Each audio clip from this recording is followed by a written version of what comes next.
You know? But just because something is a small incident doesn't mean it's not really tragic. And he acknowledges that. It's going to cease to be so tragic. It's going to cease to look tragic. It will still look tragic, but that big tragedy that you suffered when you were 8 years old, losing $20 is going to be smaller compared to other things. You know? Now there will be things in your life that are going to be tragedies, but it's worth considering. What impact did that tragedy have on your life in terms of the shaping of the direction of where you're going? You know, it'd be an interesting thing to talk to some people you know, older people. The older the better. You know, if you have grandparents, even better. And ask them about some type of major life change that happened to them that shifted them. And at the time, it seemed absolutely terrible. Like they got laid off from a job or whatever. And then ask them, was life better before or after that event? You know? It'd be interesting to see how many of them say, you know what, because I got laid off, I went in this other direction, and this other thing happened to me, and I met your grandmother, or whatever. Wow, and life turned out so much better than I would imagine. At the time, it seemed awfully tragic. And it was tragic. It's not that it wasn't tragic. It's just that that the long-term results of it, you know, the end result of it wasn't as life-ending as we thought it might be. You know? Now, there are some things that, like, you know, of course, are going to, you know, can seem are horrible, you know, like the death of a child or something like that. But his point is that it doesn't seem so tragic afterwards, you know, because the further away that you get from something. It's kind of like if I was talking about last period. We're connecting it to Socrates. When we say, how about this? When we say that it's been one day, you know, time has passed one day, what do we mean by that? 24 hours. So 24 hours have passed. Now, how do we measure 24 hours? The sun. Not yet. How do we measure 24 hours? Every second. This is in the 13th century? Yeah, the one rotation of the Earth. We say the Earth has spun around one time. Not yet. Now, 1 year means that what happened? Yeah, we've gone around the sun one time. You know. So one day is the Earth is rotated, and 1 year we've gone around the sun one time. Now, imagine if the Earth is turning, and one day it just goes and stops. Okay? How do we measure time now for 1 day? We can look at the clock, but when the batteries run out, all that stuff runs out. What's that? Hourglass, maybe. You know, assuming, of course, and assuming that it doesn't degenerate over time, that it stays consistent. The point is that we no longer have the ability to measure a day. Now, maybe we can still measure the year. If we're still going around the sun, we can say, well, every time we get to this point again, whether that's 1 year, at least we know that much. But again, imagine now that the Earth goes, stops, and everything in the solar system just stops. Everything in the galaxy and the universe just stops. How do we measure time? Every second is very We can't measure time. Because, you know, we can't do it because time is a physical thing. You know, in fact, this thing moving right here, that's very much what the universe looks like. Time is this. We don't even separate time out now. We have time, space. They're the same thing. When you look out at the universe and you see space, that's time and space. That's this. And so when you see like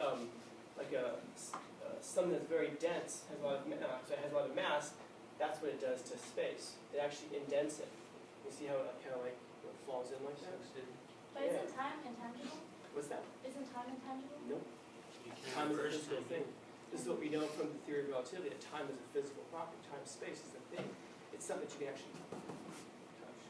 As you move through the universe, that's what you're doing. And so, you know, particularly massive objects in the universe, this is what they do. And this is why, this is how a black hole works. It becomes so dense that it pulls in everything around it. You see how, if you try to go through that, you just fall in. This is how black holes work. If it's not quite as dense like this, maybe something goes, and then it starts to circle around it, and that's when you have something like a sun, a star, that things will orbit around. That's why they're orbiting around it. It's not pulling it towards it. It's got this thing right here. It's like looking into a sink where the water spins in the drain. You know? So if all of that movement stops, we don't really have an ability to talk about time anymore, because there's no such thing as the future. Why? Everything stops. And this is, of course, assuming we can move in it, which we couldn't. Because if everything else stopped, then we couldn't move either. Because let's say that, where am I standing right now? Right here. If I move over here, that means I'm standing here now, and I was standing there before. Well, before suggests earlier, right? Earlier is a measurement of time. There couldn't have been an earlier. and there can't be a later, which means we all just stop, freeze, and can't move. But it's a good question. Let's just say we could still move, even if the rest of the universe didn't. I wonder if we'd get older, you know? Or I wonder if that time would stop in such a way that we wouldn't get any older. I think it's all theoretical, but there's a point to it. If there is no future, if there's no tomorrow, then that means there's only now. So far, so good? So Socrates is talking about that intellectual world. Remember, it's something that's non-physical, which means there's no time out there. There's no time-space. Which means that when you're in that intellectual world, you're looking at the totality of all history. You're looking at everything from beginning, what we would call beginning, to present, to the end. You're looking at the whole thing. So you've got this perspective of being able to look at all of human history and go, well, that's interesting how that went. You know? But when you're up in that intellectual world, there is no past, present, and future. There's only soul, permanent, unmoving, undecaying, perfect. You know? Saw a hand. No? Yeah. On my Instagram, I posted this this one quote. But it's just says like there's no perfect like time or timing. And then I remember we did this quote that, well, when I was in independent studies, I did a quote that says the best time to plant a tree was 20 years ago. The second best time is now. And I put that on my caption as well.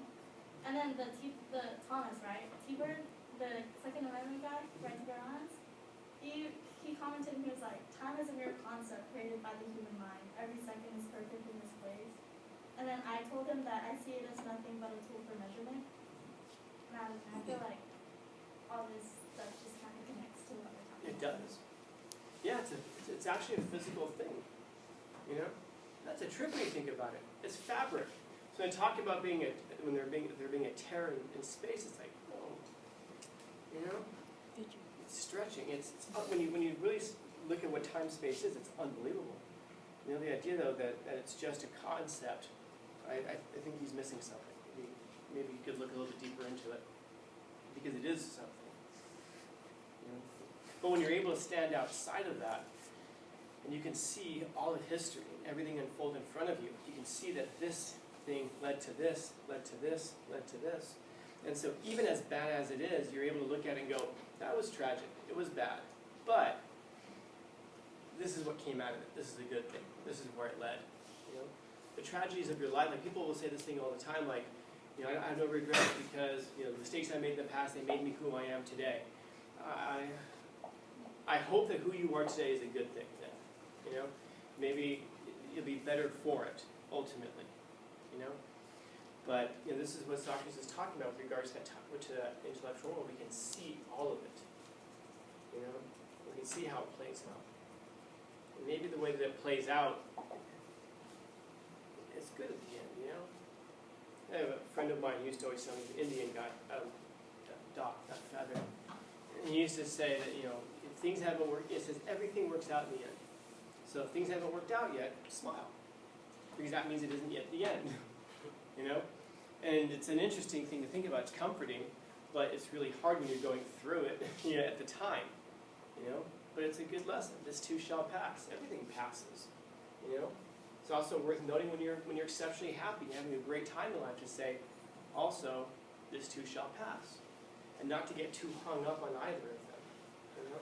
Not to make your happiness dependent on these external factors, things outside of your control, but instead to maximize the control that you have over your own happiness by having the things that you can control within your control. Things like your character, things like your virtue, and then finding joy and solace in those kinds of things. Because if you do that, well, no one can take it away from you. Nobody can take it. I mean, they can take your life, but they can't take the value of your life from you. You know? And being able to take your life, well, that's easy.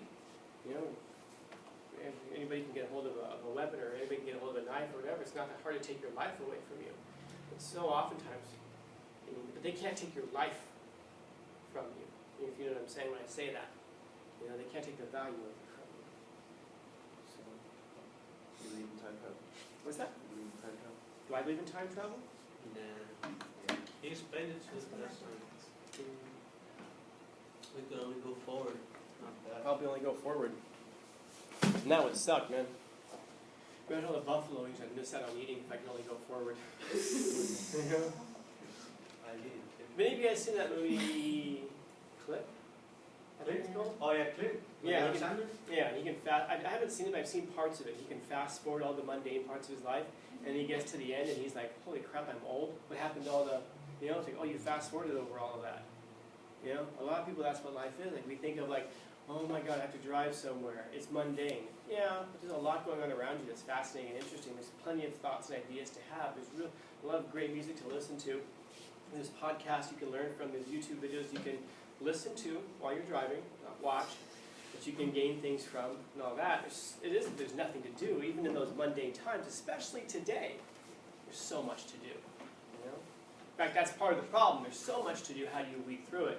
We're facing, I'll leave it with this, because I want to get to the video, but we have to start the video now, otherwise we'll run out of time. Questions? Comments, concerns, complaints? Yes? I could refer this to an artist. Like there are artists that like grow and then some like struggle. Mhm. Once they're big, they just look back and they're like, that wasn't even tragic. Yeah. There's some that give up and they're just like, that was big tragic. Yeah, absolutely. Like Bukowski, not publishing for 30-something years, and he why? So then he's got caught because he was writing stuff that wasn't very good, probably. And then finally, it's a matter of like, they're not going to publish me. I'm just going to write for myself then. And then surprise, surprise, you write for yourself, and what happens? Turns out you're not so unique after all. Now lots of people agree with what you're thinking. You just didn't know it because you didn't reach an audience for it. And all of a sudden, it gets out there, and people are like reading your stuff, going like, I know how this guy feels. Yeah, you know. People, you listen to music, and you're same idea. You make music for yourself, not for people. You know, the audience is bullshit. You make music for yourself, and then once you do something like that, and lots of people will hear it and go, I know what they're going through because it's honest, it's real, and then they're going through the exact same thing that you're going through. And then what they're loving is their real you, their real music. You can listen to some artists and just kind of go like, they don't mean it, you know. Maybe they're good, maybe they're, talented, maybe it sounds great, but there's just something in it. You sit there and go, yeah, but there's no soul, man. They don't mean it, you know. But then some artists you listen to, and maybe they're not the greatest singers, maybe they're not the songwriters, but you listen to it and you go, but it's real, you know, and you connect to that thing. And that's why if you're an artist, man, make stuff for yourself. And if the audience loves it during your lifetime, fantastic. And if not, maybe after you die. You know, that's part of the tragedy, though. You don't get to see, we're not sitting outside of time to be able to see how our life turns out. And I mean that. We get to see how maybe we'll be there when our life ends, but we don't get to see what happens afterwards. You know?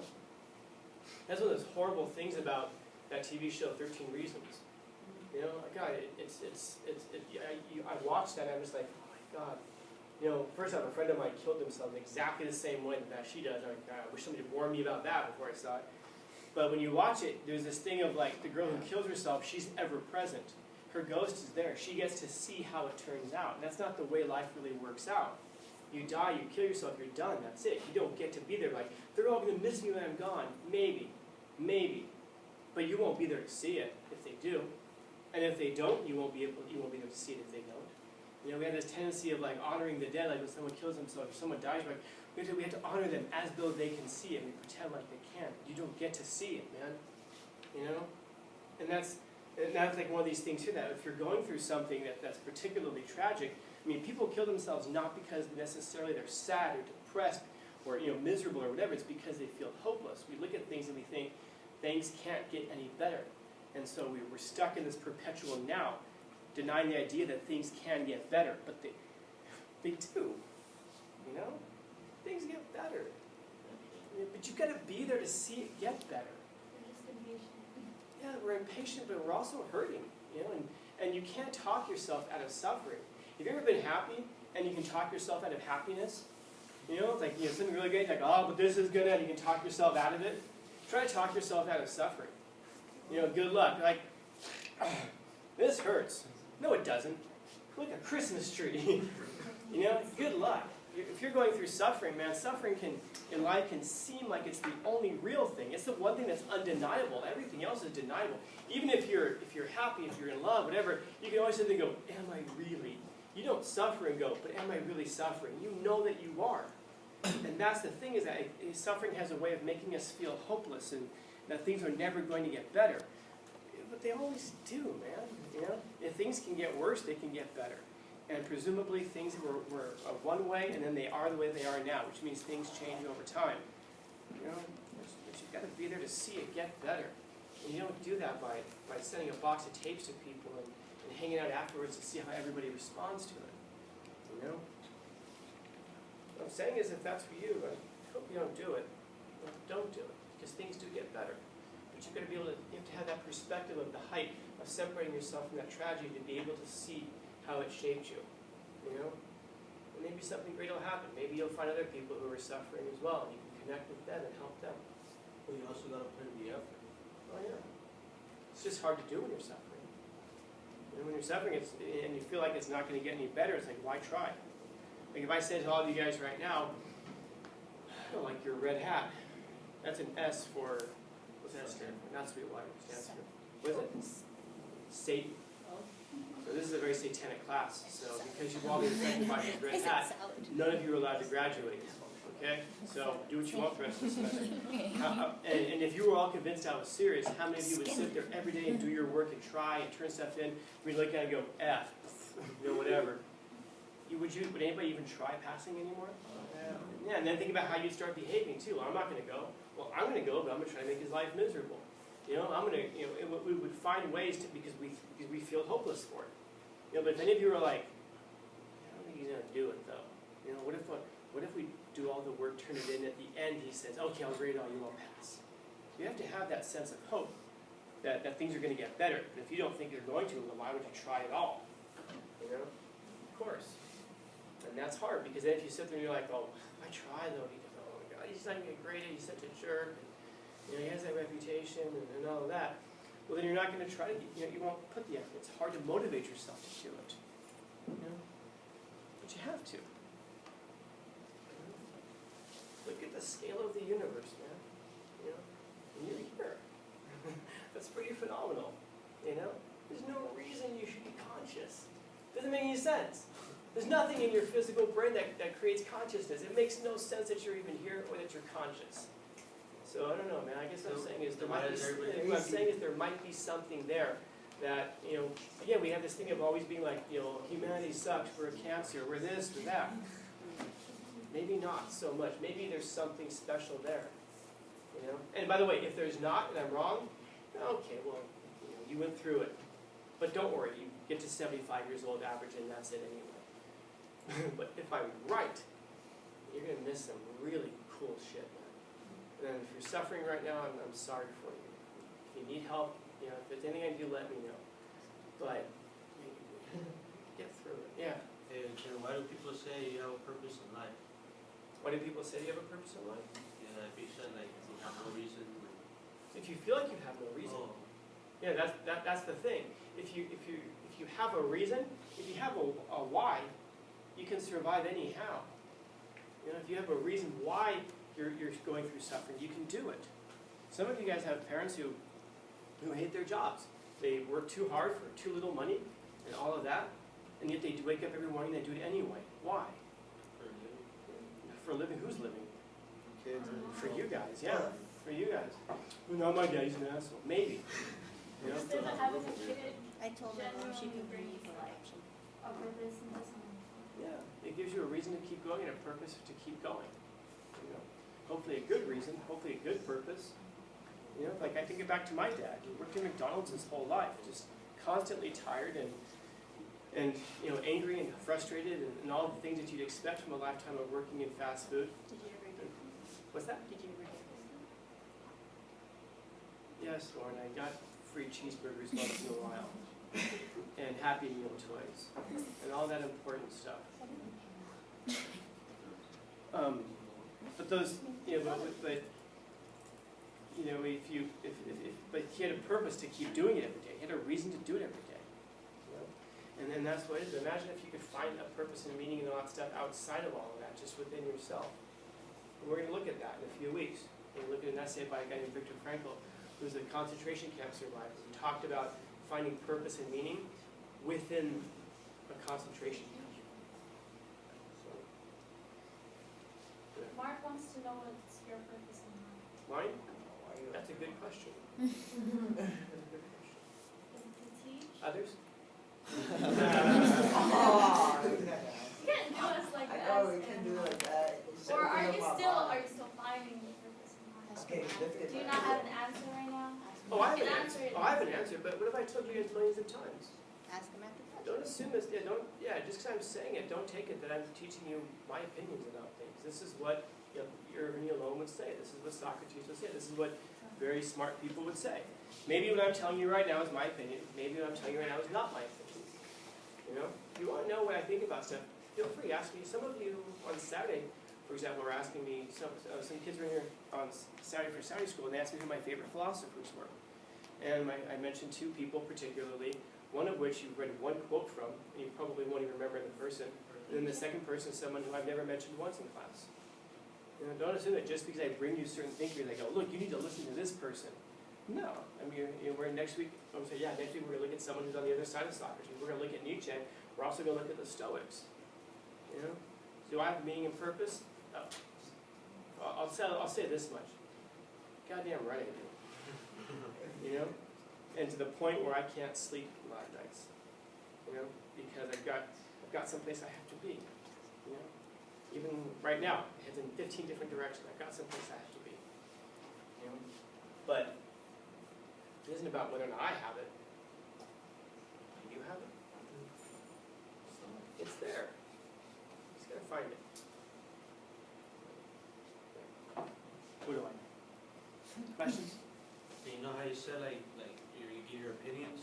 Me? Give my Yeah, well, yeah, I don't really think you give opinions. You just help us understand.